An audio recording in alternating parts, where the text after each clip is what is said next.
Bonjour à toutes et à tous et bienvenue sur Grand Lille TV, l'essentiel de l'info de la métropole lilloise, c'est dans un instant. Nous sommes le lundi 31 octobre.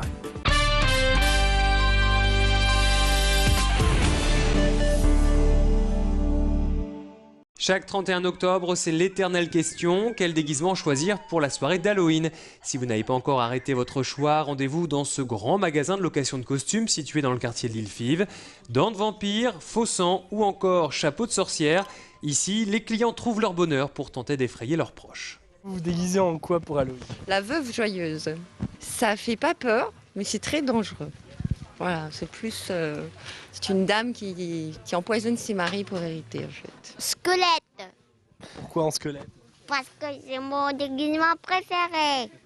Je me déguise en pirate. Et Halloween, c'est pas censé faire peur? Ça fait un petit peu peur parce qu'il y a le chapeau en mort-vivant. Donc on va dire qu'il y a ce côté-là qui est un peu sombre. En infirmière zombie. En infirmière zombie? Oui. Et comment vous êtes venu? Par internet, j'ai vu des déguisements pas mal et je me suis dit que ça pourrait être bien. Vous l'aurez compris, la tendance cette année est au détournement des grands classiques du déguisement avec l'accessoire terrifiant. On joue beaucoup sur le maquillage. Maquillage, accessoires, ça fait le tout. En fait, vous pouvez partir sur un indien ou un pirate et faire un maquillage plus gore, un peu plus Halloween. Voilà. Ça veut dire que finalement, on change de registre pour continuer à rester original. Voilà, rester original et trouver d'autres idées que les thèmes classiques, diable, diablesse ou autres costumes. Et ici, pas de quoi effrayer votre porte-monnaie, il y en a pour tous les budgets, comptez en moyenne une trentaine d'euros le déguisement. Ce mardi 1er novembre, les catholiques célèbrent la Toussaint. Cette journée est l'occasion pour les fidèles de prier les morts et les saints, en se rendant notamment dans les cimetières pour fleurir les tombes. Et chaque année, les particuliers prennent d'assaut les jardineries pour acheter les plantes stars de cette période, les chrysanthèmes. Aujourd'hui, ces fleurs ne sont plus destinées qu'aux cimetières et trouvent également leur place chez les particuliers. Les chrysanthèmes, en fait, ils ont beaucoup de succès aujourd'hui parce que ce sont des plantes qui sont redevenues à la mode. Et cette plante, qui était autrefois utilisée pour orner les tombes des cimetières, c'est devenu une plante qui arrive même aujourd'hui sur nos balcons, sur nos terrasses, à l'entrée de nos maisons. Ça a presque remplacé à cette période le buis qu'on pourrait installer en hiver pour mettre dans un pot. L'avantage, c'est qu'une pomponnette, c'est fleuri, c'est tout rond, ça rappelle un petit peu la forme du buis et ça fleurit pendant très très longtemps. Et à noter que selon les variétés, chrysanthèmes et pomponnettes peuvent refleurir chaque année dans votre jardin. La fin d'année est encore loin et pourtant certains professionnels vous proposent déjà d'acheter leur traditionnel calendrier. En cette période d'étrenne, attention aux arnaques, notamment à Marc-en-Barœul. Les habitants sont déjà sollicités par les éboueurs d'Estéra. Or, Bernard Gérard est clair, c'est encore trop tôt. Le député maire autorise les ventes de calendriers un mois sur le territoire de sa commune, du 15 novembre au 15 décembre. Chaque éboueur doit se présenter chez le particulier avec un papier signé par la ville de Marc. Pour l'instant, aucune attestation n'a encore été délivrée.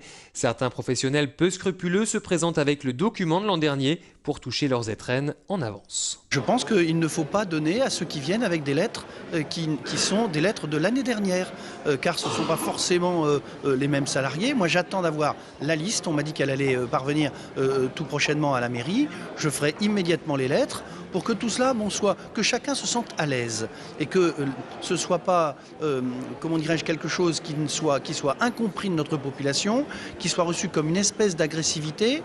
Je le répète une nouvelle fois, c'est une jolie tradition, mais pour que cette tradition, on puisse comprendre qu'elle perdure, il faut l'organiser, l'encadrer avec des règles claires et partagées par tous.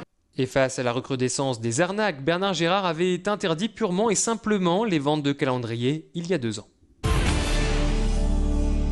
Une idée de sortie pendant ses vacances, l'exposition Let's Dance au musée du Fresnoy de Tourcoing. Ici, vous pouvez découvrir une série de vidéos présentant des extraits de films et de documentaires sur la danse des premières décennies du jazz. Ces images sont projetées sur tout type d'écran, suspendus, mobiles ou sur des stores. Présentées en marge du 25e Tourcoing Jazz Festival, la musique est bien présente et invite le visiteur à se laisser aller à quelques pas de danse. Quoi de plus normal quand on sait que le Fresnoy est un ancien dancing. Dans les années 20, années 30, on retrouve sur les images des monstres sacrés du jazz, Armstrong, Cab Calloway, on a les Nicholas Brothers. Là, il vaut mieux ne pas essayer de faire ce qu'ils font dans l'escalier. Et puis de grands noms du cinéma aussi, Renoir, Kim Vidor, Vincente Minnelli. donc de grands musiciens, de grands danseurs, Joséphine Baker. Si vous souhaitez vous déhancher sur du jazz et vous immerger dans cette belle époque, rendez-vous au musée du Fresnoy pour Let's Dance, à découvrir jusqu'au 31 décembre.